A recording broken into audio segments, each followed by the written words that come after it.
The Reckoning of a Neighborhood Tyrant. It was a crisp October morning in Willow Creek, a quiet suburb of Richmond, Virginia, when my phone buzzed with a call that froze my blood. The screen showed the number of my son's school principal. I assumed it was a minor issue, maybe my 11-year-old, Caleb, forgot his math homework again. But the principal's voice was unsteady. "Mr. Harper, you need to come to the school now. There's been an incident with Caleb." My stomach dropped. I grabbed my keys and ran. Caleb, my only child, is a firecracker of a kid, blind since a tragic accident at age 6. A faulty gas heater explosion in our old apartment stole his sight, leaving him with scars and a new reality. Yet, he never let it dim his spirit. He taught himself to play the guitar, cracked jokes that made strangers laugh, and navigated our neighborhood with a white cane and a confidence that humbled me. I'm a district attorney, and my wife, Ellen, is a nurse. We moved to Willow Creek 2 years ago for a fresh start, hoping this idyllic community would give Caleb the safe childhood he deserved. We were wrong. When I reached Meadowview Elementary, I found Caleb crumpled on the pavement near the drop-off zone, clutching his chest, his face pale with pain. His cane lay shattered beside him as if someone had crushed it underfoot. A crowd of kids stood frozen, whispering. No teacher or adult was helping. Then I saw her, Lillian Carver, president of our homeowners association. She stood a few feet away, arms crossed, her perfectly styled blonde hair unmoving in the breeze, her lips curled into a smug half-smile. She had no business being at the school. He was blocking the way, she said coolly, as if that justified everything. My blind son, blocking her way. I knew then this wasn't a mistake. It was deliberate. Caleb's accident at 6 changed everything. We were renting a cheap place in Norfolk when the heater malfunctioned, filling the apartment with carbon monoxide and triggering an explosion. I was at work. Ellen was in the kitchen. Caleb was playing in his room when the explosion threw him against a wall, shards of glass cutting into his eyes. The doctors couldn't save his vision.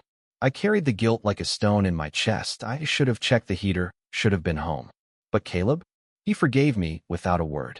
He learned to read Braille, memorized every crack in the sidewalk, and strummed Johnny Cash tunes on his guitar with a grin. His resilience was my anchor. Willow Creek seemed like the perfect place to rebuild. The schools had programs for blind students, and my new job at the DA's office promised stability. Ellen and I watched Caleb walk to school each morning, his cane tapping rhythmically, his head high. We wanted him to feel independent, to know the world wasn't all cruel. But Lillian Carver proved us wrong. I first heard of Lillian through neighbors' complaints, fines for untrimmed hedges, and citations for kids' chalk drawings on driveways. She was the HOA's iron fist, a woman in her late 40s who wore tailored blazers and drove a gleaming Audi. Her rules were law. No basketball hoops in driveways. No holiday lights past January 5th. She held court in her pristine living room, serving iced tea and veiled threats.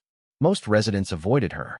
Those who didn't, like old Mr. Delaney, who refused to remove his garden gnomes, found their mailboxes vandalized or their pets reported as strays. Lillian didn't just enforce rules, she wielded them like a weapon. Our first run-in came 3 months after we moved in.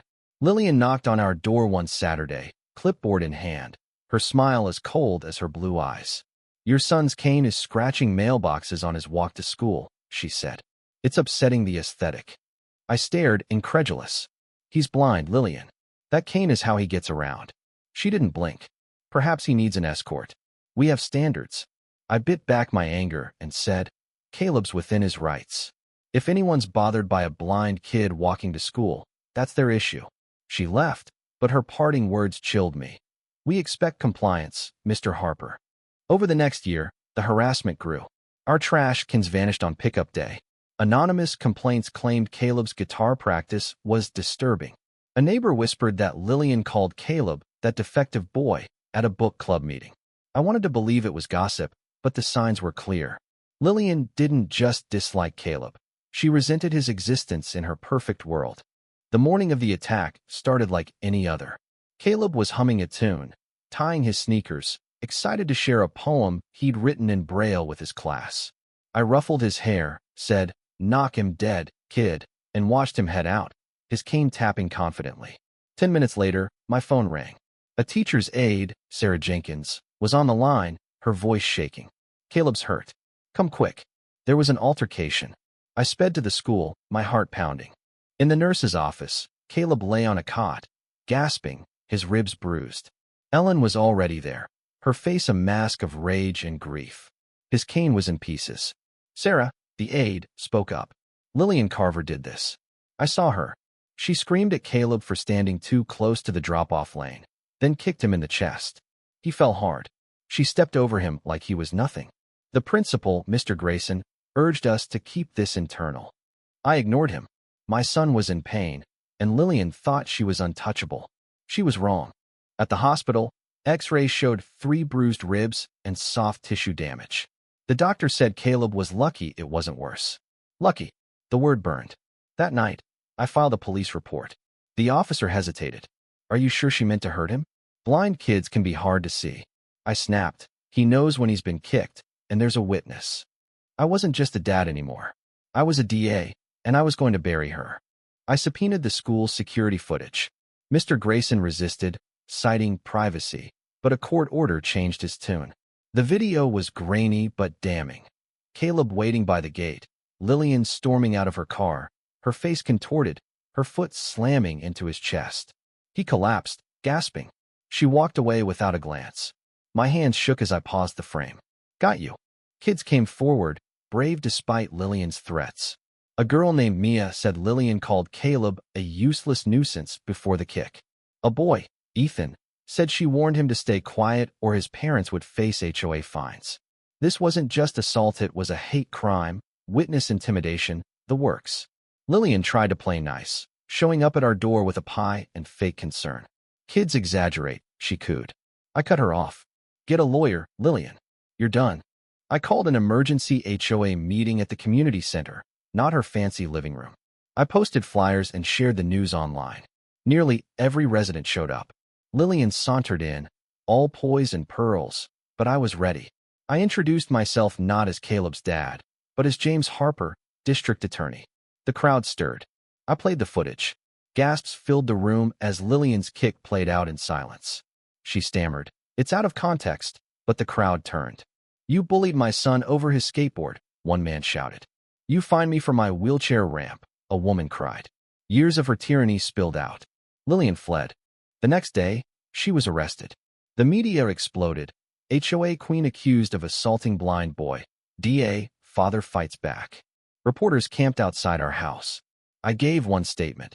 No parent should have to prosecute their child's attacker, but I will. Thoroughly. Lillian's lawyer claimed it was a misunderstanding, but the evidence was ironclad. Neighbors sent letters, shared their own stories of her abuse, and offered to help Caleb. The trial was a spectacle. The courtroom buzzed with reporters, neighbors, and even the mayor's aide. Lillian sat stone-faced, her lawyer spinning tales of panic and no intent. I presented the footage, Sarah's affidavit, and the kids' testimonies. Mia's tears as she recounted Caleb's fall silenced the room. Ethan exposed Lillian's threats. Sarah's words cut deepest. She treated Caleb like an object, not a person. The jury deliberated for hours. The verdict, guilty on all counts assault on a disabled minor, hate crime, witness intimidation. At sentencing, Lillian got 4 years in prison, 6 years probation, a lifetime ban from HOA leadership, and a restraining order keeping her 500 feet from Caleb. She didn't flinch, but her empire was dust. Outside the courthouse, neighbors approached us, some tearful, others ashamed. We didn't know how bad she was, one said. Thank you for stopping her, another added. They hugged Ellen and spoke softly to Caleb. The community was waking up. 6 months later, Willow Creek feels different. The HOA elected Mrs. Larson, a retired librarian, as president. She scrapped Lillian's petty rules and started an accessibility fund, inspired by Caleb.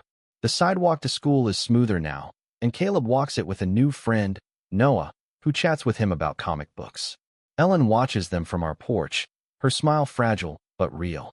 The pain lingers, but so does hope. Caleb's back to his old self, strumming his guitar, writing poems. One he shared with his class ended with, I can't see the stars, but I feel their light. And when I stumble, I rise, because that's what we do. He's my hero. On my desk sits a clay sculpture he Medea jagged hill, rough but strong. It's for climbing, he said. It reminds me every day that justice isn't loud. It's steady. Have you ever faced someone like Lillian Carver, who used power to hurt instead of help? Share your story in the comments. Do you think violence and injustice like this are too common, or are they rare? Take a stand and tell us your view. Your voice matters.